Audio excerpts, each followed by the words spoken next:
Olá pessoal, eu sou o professor Matheus Rodrigues e vamos estar ministrando essa aula sobre a ditadura militar aqui na Rede Saberes. Vamos lá. A ditadura militar foi um período no Brasil que durou de 1964 a 1985. E para começar a apresentar a ditadura militar, é muito importante conhecer os antecedentes, ou seja, quais foram os fatores históricos que levaram à ditadura militar. Trouxemos os antecedentes. Damos o nome de ditadura militar ao período que vai de 1964 a 1985. Uma fase de nossa história em que os militares estavam no poder e não houve democracia. Sob pretexto de defender a democracia, acabar com a corrupção e evitar a instalação do socialismo no país, os militares derrubaram o presidente, naquele momento o Jango, e assumiram o poder. Na verdade, esses militares não defenderam a democracia, mas acabaram com ela, suspendendo as eleições, os cargos mais importantes e as liberdades democráticas. Para se manter tanto tempo no poder, como eu falei, que durou 21 anos, os militares reprimiram violentamente todos os movimentos sociais, aqueles que se opunham à ditadura, e utilizaram métodos de tortura, perseguição e exilamento de intelectuais, artistas, de opositores.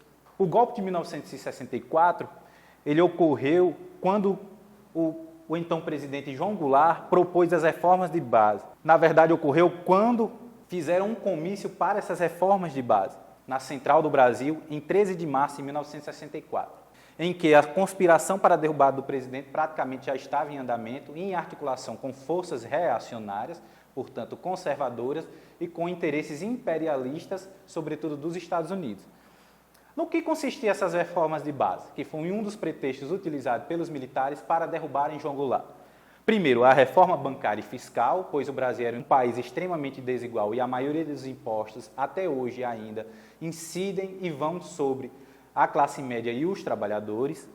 A reforma urbana, porque temos uma maioria de uma população sem teto.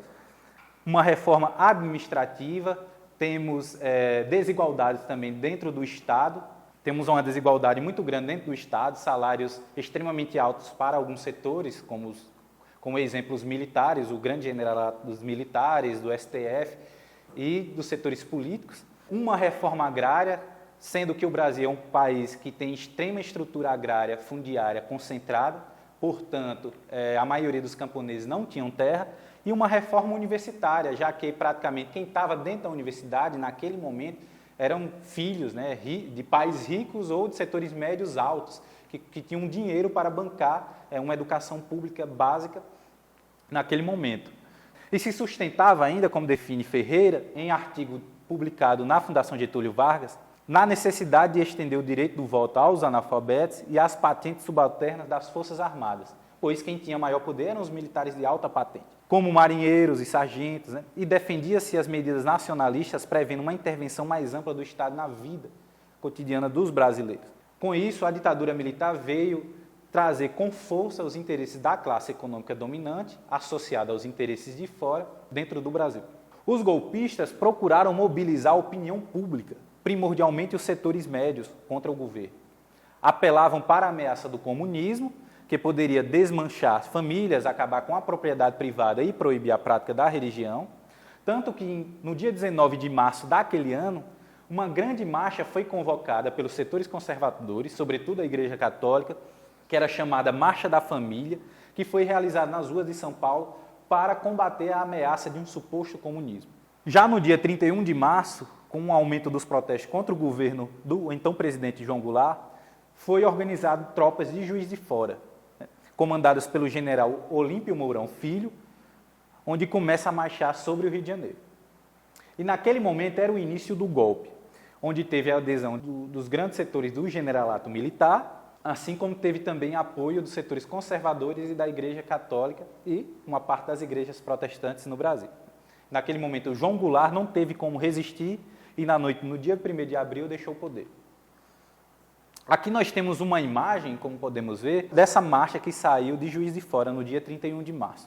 E também trouxemos um vídeo para a gente ter ideia de como se deu a manifestação da Marcha pela Família nas ruas do Brasil, naquele momento em que coadunavam os setores conservadores e os setores militares associados aos interesses imperialistas e fora.